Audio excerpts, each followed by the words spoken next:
Hey Taylor, so let's take a look at some of your videos from this year.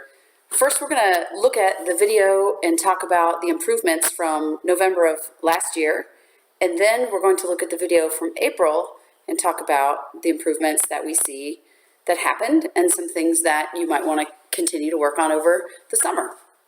So let's start with the things that we noticed last November. The first thing was that we noticed that the hand entry needed to be in front of the shoulders instead of the head. A lot of times the hand was tending to kind of cross over in front of the head when entering the water, and it's a lot more healthy for the shoulders to have it go in front of the shoulders instead. Number two, in the pool, we wanted the fingertips to direct downward and bend your elbow to start the pool. There was a big S-curve there, and we wanted to see some change in that. Thirdly, we were talking about stroke timing, which is something that works really well with the catch-up drill, having the leading arm out straight until your head is back in the water. And so that was something that we talked about last year. So let's review some of the video. This is the video from November. We can see that the hands, first of all, crossing in front of the head as they enter the water, and that kind of causes you to bobble a little bit in your stroke and to kind of have a bigger and more splayed kick than you need because the body's thrown a little bit off balance with that. Instead of putting your hand in front of your head, it'd be better if your hand could go in front of your shoulders. The other thing we saw here was the catch-up timing, which is something where we wanted one hand to almost catch up with the other one before it pulls through. And in this video, we could see that your arm was basically through with its pull, especially when breathing. It was basically through with its pull right here before the next one really initiated the stroke. So that was definitely a key element for this year, and one that I think you're going to be really pleased with what you see. The improvement there has been significant. So here in a little bit, we'll review that.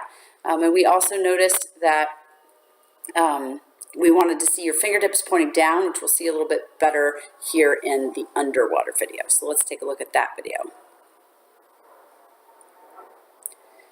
So in the underwater, we can kind of see before, this was November, as you were entering the water, the hand was kind of doing this big sort of S-curve. It was kind of sweeping out and then back and back in. So it was a pretty big, significant S-curve, and we wanted to see more of a 90-degree bend in the arm. When you get to the middle phase of the pull, when you get really a lot of power, you get a lot more power if your arm is at 90 degrees, and you can really engage those lats. With that long arm that you have there, it's kind of a weak position for the shoulder, so it's asking the shoulder to carry most of the load. And so if you can kind of get your arm bent, it doesn't cause as much load on that shoulder. So that was the main reason for eliminating the big S-curve, and main reason for the big S-curve was because the hand was going in so close to the head, and then it was having to kind of sweep back out to start the rest of the pull, and then sweep back in. And so we postulated that if we could fix that, we could kind of allow you to have a more productive arm pull. So let's take a look at what we saw here in April and see what's changed in that time frame between then and now.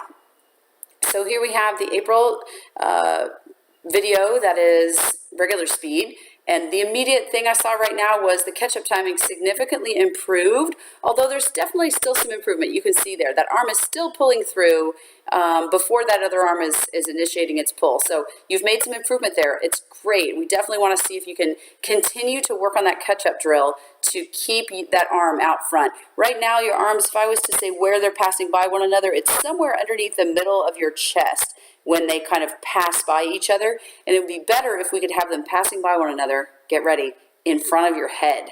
So we want to see them somewhere in the front quadrant of your body passing by one another, maybe in front of your head or somewhere at least near your neck, but certainly not as far back as your chest. So that's really only an issue on the breath. So we'll definitely see if you can work some more on your catch-up drill there.